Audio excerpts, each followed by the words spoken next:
Thanks for joining the second panel discussion of the day. This one is entitled Practicing Health and Wellbeing Within Healthcare Companies.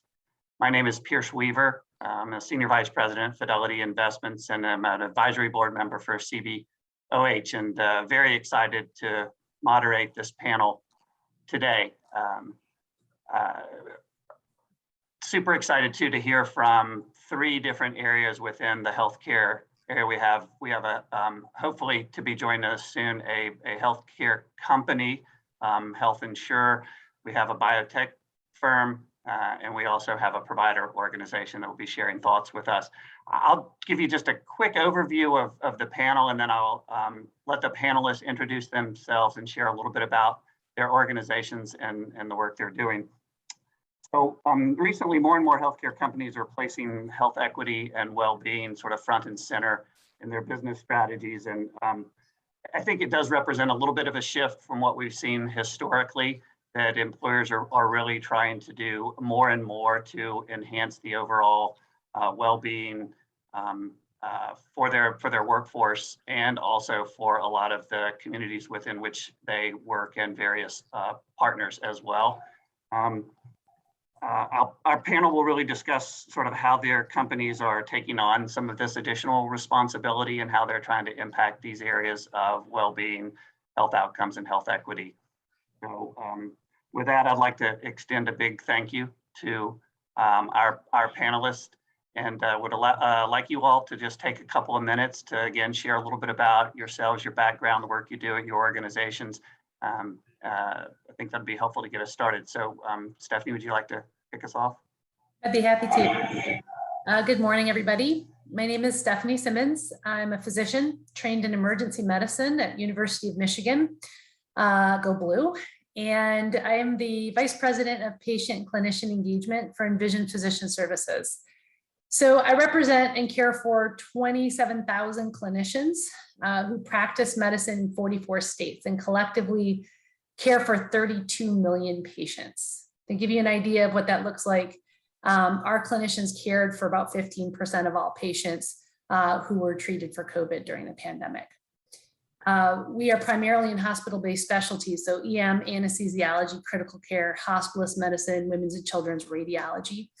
And we have 1,800 clinical departments across the country. My work at Envision is really to make sure that our clinicians have a place to work where they feel the value that they bring, that they are able to live the mission that they have in caring for their patients, and that they have a workplace and a company that has their back in terms of their professional well-being. I'm also on the board of the Dr. Lorna Breen Heroes Foundation, and the foundation's mission is to reduce the burnout of healthcare professionals and safeguard their well-being and job satisfaction. So those two parts of my world reinforce each other, and that is both what I do and what I'm about. Great, thank you, Stefanie. Rajni, you want to go next? Sure. Hi, everyone. I'm Rajni Dronamraju. I'm a Senior Director of Charitable Giving at Genentech. Genentech is considered the founder of the biotech industry. We are a Bay Area-based biotechnology company working across a range of therapeutic areas in oncology and neuroscience and immunology and ophthalmology. We've been around for over 45 years and are a member of the Roche Group. And in my work, I head our charitable giving function. And our work is really focused on really being an extension of the company out in the community. And our work really focuses on three critical areas that are really central, frankly, to the sustainability of our company and the sustainability of our industry. The first is around advancing health equity, where we invest both upstream in social determinants of health and also downstream in ways in which we can promote a more fair and just healthcare system. We also invest heavily in building a more diverse future of science and medicine, from kindergarten all the way through to careers.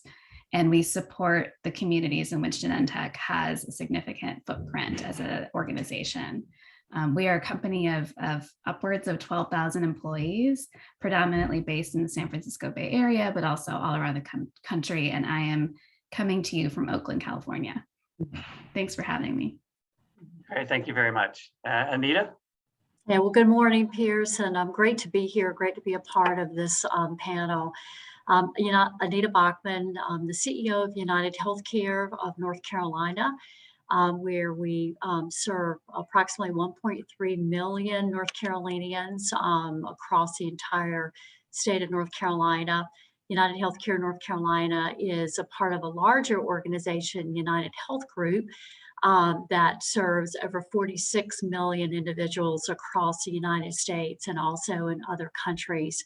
Our mission is helping people live healthier lives, and through our work nationally, but particularly here in North Carolina, our focus really is not only providing health benefits and coverage to both employer-sponsored businesses, but also individuals, and that includes individuals with coverage through the Affordable Care Act. We also serve Medicare and Medicaid populations, again, both here in North Carolina and across the country. And helping people live healthier lives, it is ensuring they're not only utilizing their benefits from a medical perspective and a behavioral health perspective, but as we all know, addressing those social determinants of health, which are so critically important in improving one's health, is also an area of focus of us in serving individuals on a one-by-one basis. Great, thank you very much. Well, I'll get us started with sort of a broad-based question that sort of helps us set the context for the rest of the discussion. So, given that well-being, health equity, you mentioned social determinants of health, all those sort of have become front and center for a lot of organizations. How does your organization define either the well-being or health equity? And how do you know, as leaders of your organization, sort of how are you measuring sort of the impact of those programs and the initiatives that you all have in place? So I'll open it up. Whoever would like to start first, just jump right in. I'd be happy to jump in, Pearce. You know, as clinicians, that's what we do. We measure the impact of what we do on people's health, and so yeah, we take the same approach that we would with our patient population to determine the efficacy of an intervention or of a treatment, but also for our clinicians and our employees. So you got to measure it. And we measure the well-being of our clinicians directly via an instrument that both protects their privacy, but also allows us to have some roll-up data on the well-being of our employee population. What's nice about that is it allows them to, at the same time, give us feedback on, what are the pain points in their practice in the healthcare world that really impact their well-being as well, so that we can really target interventions to what matters to them. So we measure it directly so that we can impact it directly. And just like we would in any health condition or any, social determinant of health that we wanted to impact, we're going to measure it, and then we're going to look and see what our interventions change. Great. It's interesting. I feel like for a biotech company, trying to sort of make sense of what well-being means within our employee population is, I think, a complex proposition. I think we've always put a really significant emphasis on well-being and really looking at it kind of in all aspects, whether it's financial or looking at one's health and wellness, looking at their career trajectory, their social connections, as well as their connections with the broader community. All of those things are really sort of essential to the idea of well-being of our employees. I think what's also just become so front and center, particularly at this moment in time with the conversations around equity, and also the sort of the idea of the great resignation and folks sort of moving around and exploring what's next and what's ultimately purposeful for them, is this idea of belonging as a central part of well-being. And for us, it has really meant recognizing that the way in which employees and companies connect with each other is shifting and evolving, and the things that used to be considered sort of not appropriate for the workplace, or we don't really talk about that, or that's not something we feel comfortable getting into, like those boundaries are completely changing, right? Particularly with the pandemic, and as we are now living our home lives and our work lives often sort of in tandem. And so this idea of belonging, I think, is really central to our definition of well-being as well as equity, and really making sure that our employees can show up as their whole selves, and that the organization proactively values that, encourages that, and creates space for that within the culture. That's great. Anita?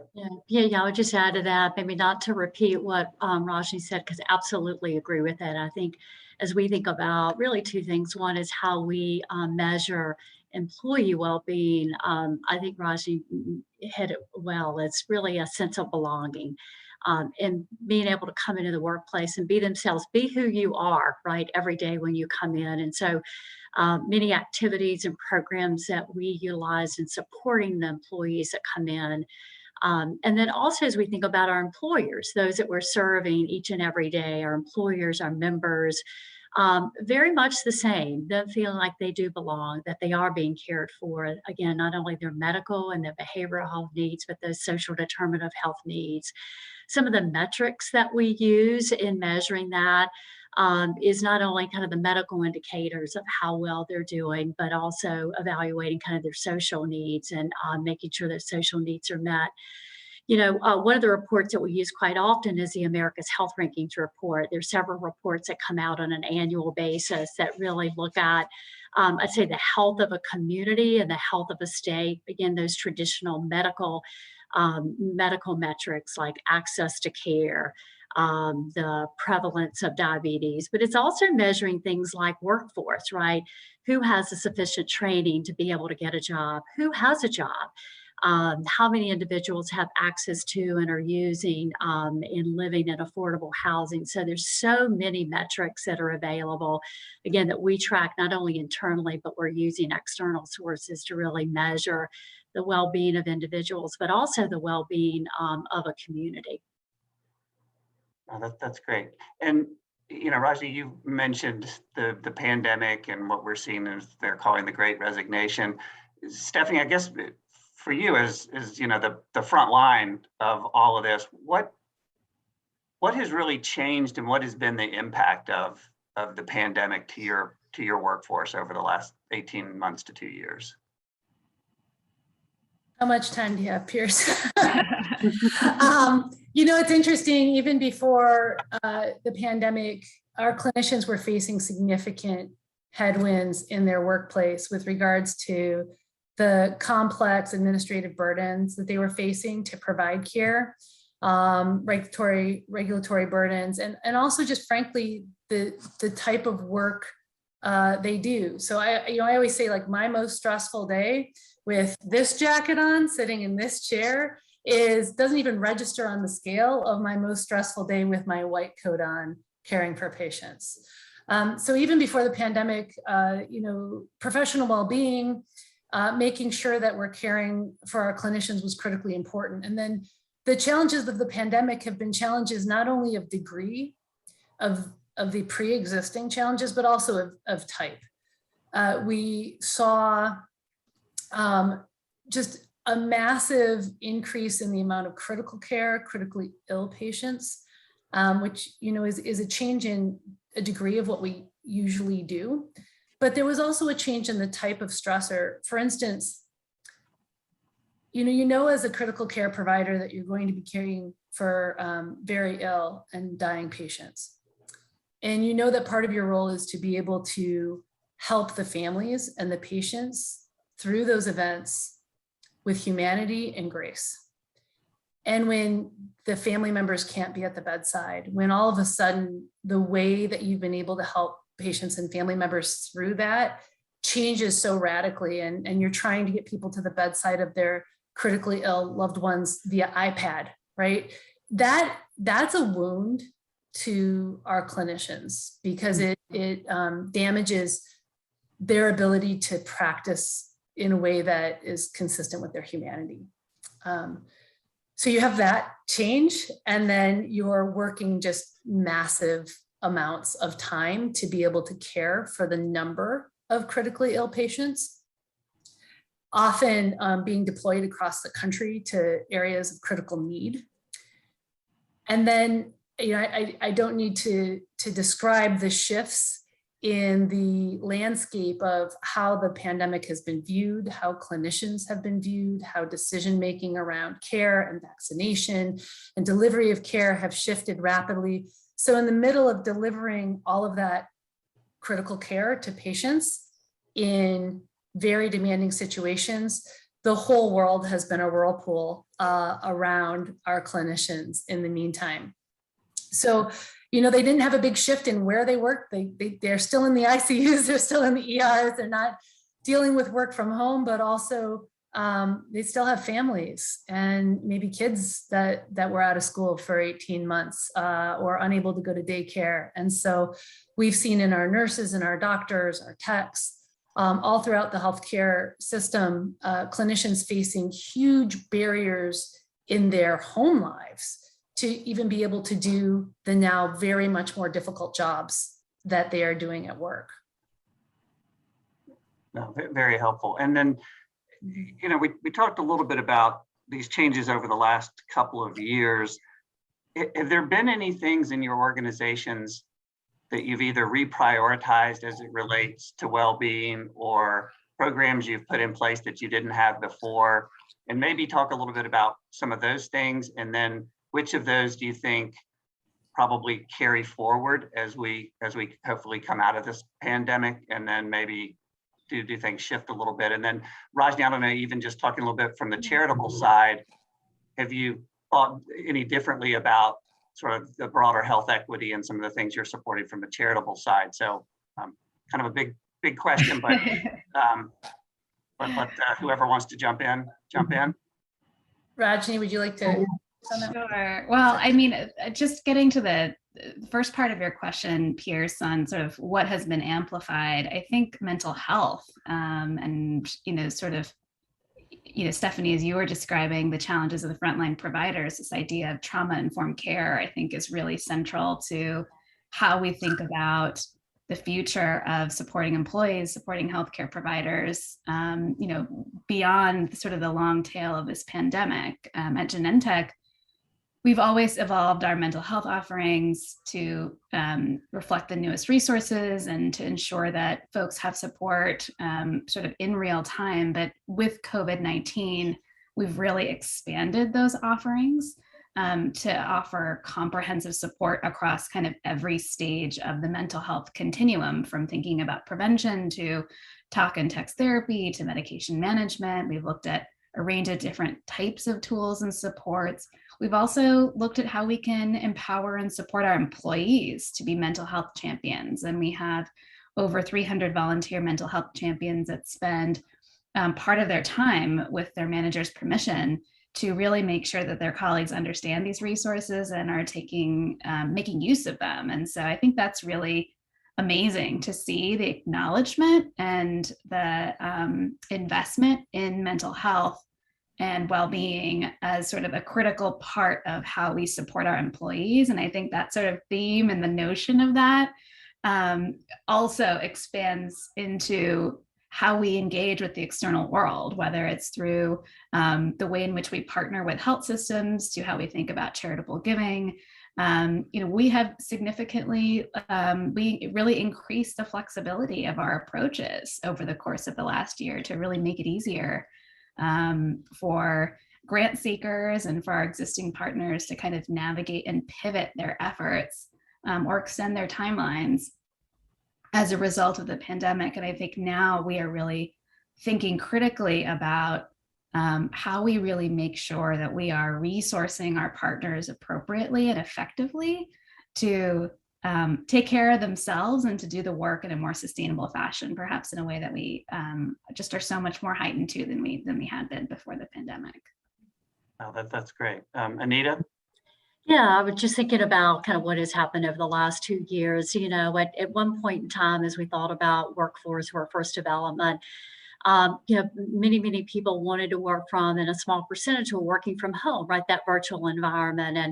And those that wanted to were afforded the ability to be able to do that. And with COVID, it really forced people, whether they wanted to or not, to work virtually, right? And for many that work, but as we think about individuals that are more extroverts, right, that gain their energy from being with other people, it created stresses, I think, like we've never seen before. And I know here at United Healthcare, I think probably 98 to 99% of our workforce began working virtually. And I think what that did was it was hard then to separate home from work. There was this imaginary line that you had to be very intentional about, there being a separate line. And so what we have done really in supporting our employees is to ensure to be very intentional about making sure there is that line, right? That you work, but then you cross over and you make sure you go home so that you're not working 24/7, which could very easily happen.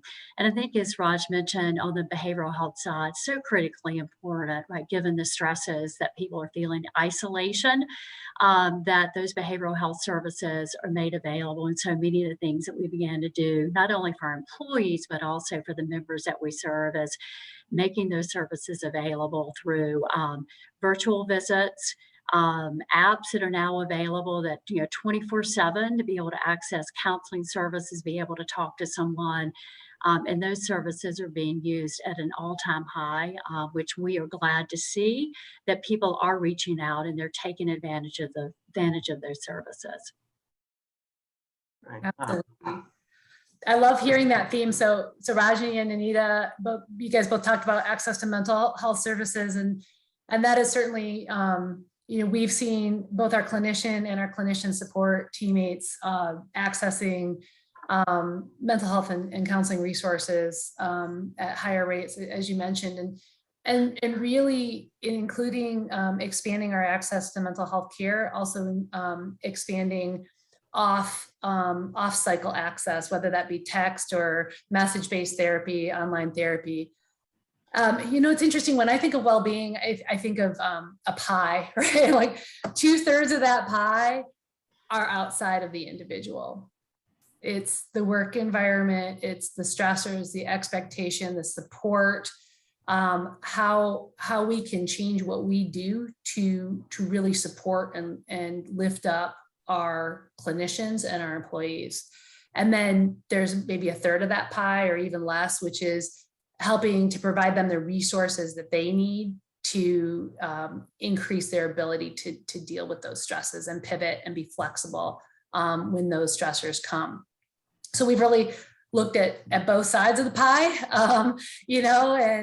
and tried to both build steadily baseline programs that will exist in perpetuity, right? That these aren't going to be short-term things, but long-term, how we do the work in terms of operational efficiency, in terms of building in communication strategies that allow for feedback and closed loop feedback, peer support programs that allow clinicians who are going through difficult career events to connect with a peer who's trained to provide support. And also wellness champions at the site level, who has, Rajni, I heard you say you guys are doing something similar, who really can serve as a peer resource on what's available, how to access it, as well as having some additional training themselves on how mental health and wellness show up in the workforce and in the workplace. That person who snaps at you or says something maybe a little less nicely than they could have, it might not be coming from a place of bad intent, but that might be an impact from a really bad day and an opportunity to help that individual as well. So while we're building those programs, we've also remained really nimble and flexible to needs that have sprung up. So I had to smile at a session earlier this morning with the reference to the VUCA environment that we're facing right now. We're running a leadership series right now for our site level leaders, our medical directors, our chiefs, on the VUCA leadership and the nimble leadership environment that we find ourselves. And it's been a great opportunity for our clinical leaders to come together and learn from each other about what's working, what's not working, but also how to support the emotional needs of their teams in this environment, which are different. There's it's harder to get together or near impossible to get together in person. We are designed to respond to people in person differently than in this Hollywood Square Zoom meeting that we all spend so many hours on now. And so there's different techniques that we need to be able to train our leaders in, ramp up quickly, and to really be successful in supporting our team. So as we're building the foundation of our wellness programs, which started before the pandemic, we're also trying to make sure that we can insert some responsive and nimble interventions. Great. I know at Fidelity during the pandemic and even before a little bit, we were getting a lot of push from employees to continue to evaluate and expand the well-being programs. I wondered, are you hearing similar things, and are there potentially other drivers around health and well-being programs, things like DE&I and other things, so that well-being programs are just becoming more expansive and I think more in demand in terms of how employees think about the relationship with their employer? Would love to hear your all's thoughts on that. Yeah, I'm happy to jump in. I mean, I think, at Genentech, we've had a really interesting kind of evolution of both our well-being efforts as well as our diversity and inclusion work. And I think they're increasingly kind of intersectional. And one of the things that I think is particularly compelling about the direction that we're taking diversity and inclusion is not only looking at it as sort of essential to supporting employee belonging, supporting workforce retention, as well as recruitment of historically marginalized groups or groups that have not had access to the same career pathways, but also looking at it as sort of a core business driver. And I think that's what employees want to see. They want to see it as something more than just about how we think about our people strategies, our HR strategies. They want to see it woven into the fabric of our business, right? And central to the purpose of the organization. And that's very much been the orientation that Genentech has taken when it comes to diversity and inclusion. And we have sort of 3 pillars to our overarching strategy now, which was launched in 2020. The first is really around belonging and fostering belonging. And we have really specific goals there around diversification and retention within our workforce and the culture that we're seeking to create.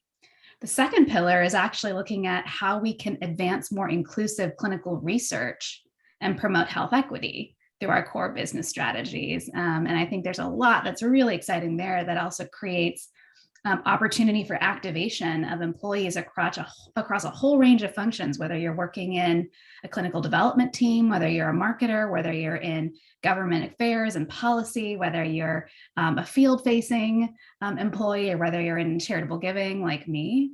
And then the third is really thinking about how we transform society, meaning how we leverage the resources, the voice that we have to make a difference, whether that's around our purchasing power, and the suppliers that we partner with and where we invest our kind of core operational spend, or our charitable giving as well, right? So I think that push to go beyond what's expected when it comes to diversity and inclusion and really embed it across all aspects of the business is really what we were seeing within our own employee population, what we're seeing out in the world, and something that Genentech has really sought to embrace. Mm-hmm. Yeah, Pearce, I would maybe just add to Rajni's comments. I think, with the pandemic, it really has, I think, intensified and increased our awareness, all of our awareness on the prevalence of health disparities, right? We've known it's there, but I think with the pandemic, I think it really has magnified the prevalence of it and the real concerns that we have. As we think about health disparities, right? Access to care, we have seen the issue, I think, continue to increase again over the last 18 to 24 months. With the data that we have now available, we're able to see, by zip code, by community, by zip code, where the issues are that we really do need to address. We know that For minority populations, we continue to see, maternal health and infant mortality rates much higher there, right, in a minority population than anywhere else. Diabetes, we can look at now using data, the prevalence of diabetes, particularly is in those communities that are most vulnerable. And so I think, I think many positive things have come out of COVID, but one thing in particular is our increased focus on diversity, equity, inclusion, and addressing those health disparities that really, if in addressing those, then we're able to improve, I think, the overall health of not only individuals, but the health of our communities. That's great. Stefanie, anything to add? Yeah, there's been so much upheaval and change in our society over the last 18 months. And I think one of the really positive parts of that is that it gives you a chance to reassess what's important and where you're going to put your effort. And not only what's important to organizations, but to individuals within those organizations.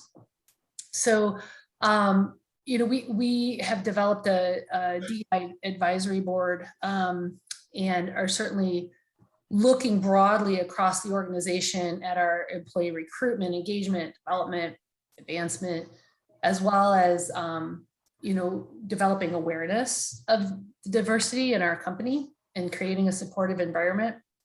But one of the really tactical things that we've been doing to address healthcare equity is that we have a clinical quality committee looking at healthcare equity, because there are population issues in healthcare equity, but some of that happens at the bedside in the conversations between a healthcare provider, clinician, and their patient, in terms of how that relationship forms, the information that clinician has, their background, what population they come from, right? And so we're, through that committee, we're educating our clinician population, as well as looking at where some of the variants might be and how we can best address that. So it's an exciting time, and I'm hoping that we'll have some, not only improvement in the healthcare for populations within our country, but also a better understanding of what the drivers of those inequities are and how they can be addressed.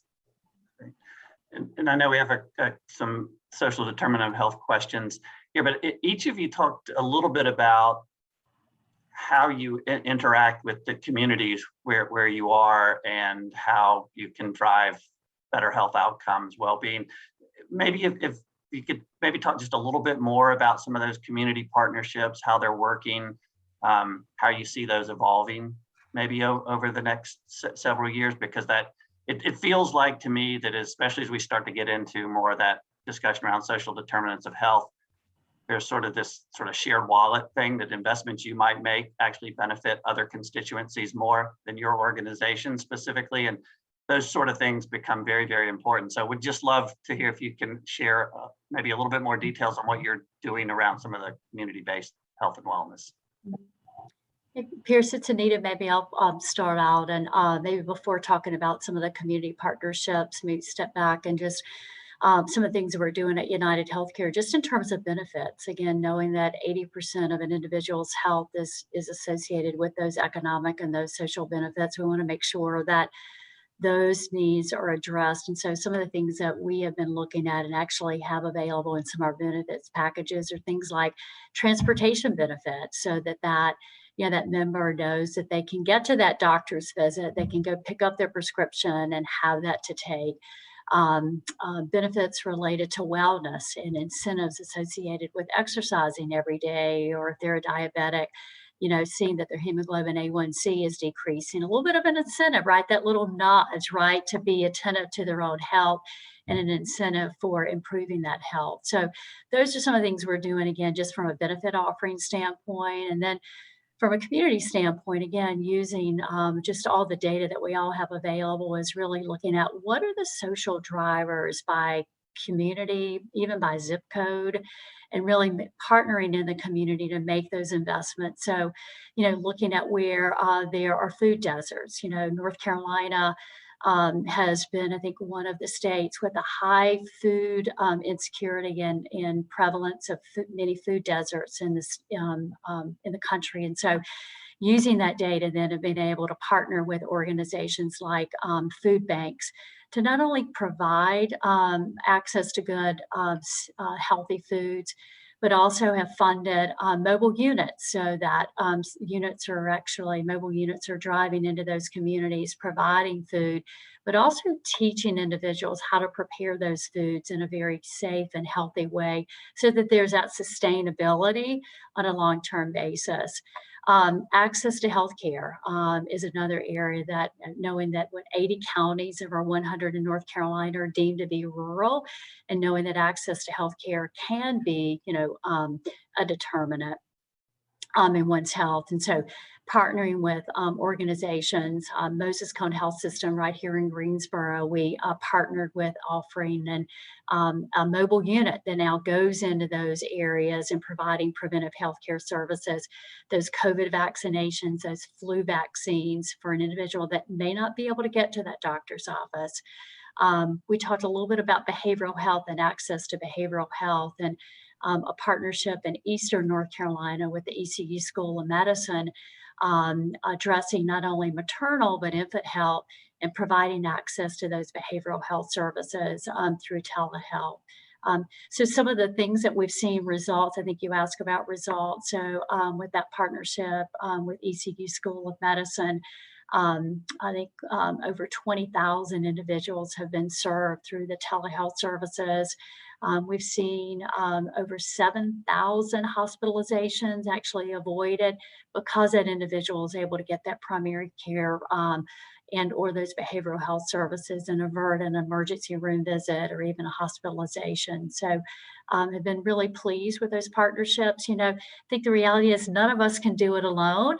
And really it's the power of working together, and I think the power of better together. And so those are a few of the things that we have invested in and are working on here in North Carolina.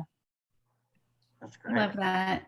I love that framing of, we can't do this alone and it requires all of us. I think it also requires all of us to think big and to really act boldly in the face of healthcare inequity. And one of the things that I'm most excited about in my day-to-day at Genentech is some of the work that we're doing to truly address the root causes of healthcare disparities. And it's a place where I think the biotech industry historically has not spent enough time and really needs to be a greater part of the solution. Because we can't just wait until people get sick to address those disparities. It starts by investing early, and that's typically where investment never goes, right? And addressing the conditions in our society that drive poor health. And one of those conditions that we've really taken on, in great part because of its basis in science and what we know about its impact on health, is the idea of childhood trauma and the exposure to significant stress. And so that exposure to things like abuse or neglect, violence in the home or the community, racism, it can harm children's developing brains and bodies and lead to higher rates of illnesses later in life. Many of the illnesses that we treat at Genentech, cancers, stroke, heart disease, even Alzheimer's disease. And in California, 1 in 7 kids experience some significant trauma before the age of 5. And that was before COVID, that data. And we know that's only really exacerbated the situation. And it's a situation that disproportionately impacts communities of color. And so at Genentech, we've invested over $20 million over the last 5 years in addressing this issue, and really thinking critically about sort of how we can support a system of care that leverages both healthcare and community resources and public health and education to really make a difference. And when we started the work, only 4% of pediatricians were screening for adverse childhood experiences or trauma. And now California safety net health providers and others are being reimbursed for conducting those screenings and conducting trauma-informed care. And we've helped to sort of pilot and build communities of practice around what does it mean to actually do this type of work in healthcare settings, and are reaching upwards of 160,000 low-income Bay Area kids through this work in partnership with many different actors across the state of California. And I'm really excited about sort of what that means for how we start to acknowledge and think about the role of social determinants of health. It's not sort of this thing that's outside the realm of our possibility for intervention. We can do something about it. It takes innovation, it takes long-term thinking, and it takes sort of a commitment to evidence and the science to make it happen. And so my hope is that, you know, as you said, Anita, we've all come to really appreciate the nature of these healthcare disparities over the course of the last 20 months. But we now need to really take on, I think, our bolder and more prevention-oriented approaches to addressing them. Mm-hmm. And really, you know, thinking about the prevention to treatment spectrum, but also the individual to systems spectrum of where those interventions need to happen. Mm-hmm. And so, you know, at Envision, we have a global health initiative where our clinicians, not only within the US, but outside the US, have time to go to care for populations and people who don't have access to care otherwise. So we're supporting that. That's an example of like a one-on-one, right? An individual clinician and an individual patient. Also looking at our philanthropic giving and how that could impact communities and people of need. Of course, our clinicians, so one of the joys of the population of employees that I get to work with is that these are 26,000 mission-driven, highly talented individuals, right? And so they all have a deep community involvement. And so we can often connect our clinicians with opportunities to be involved. And then from an operational perspective, so thinking about the other end of that spectrum, right? Not the individual with the individual, but the organization with the operation and integration into the community.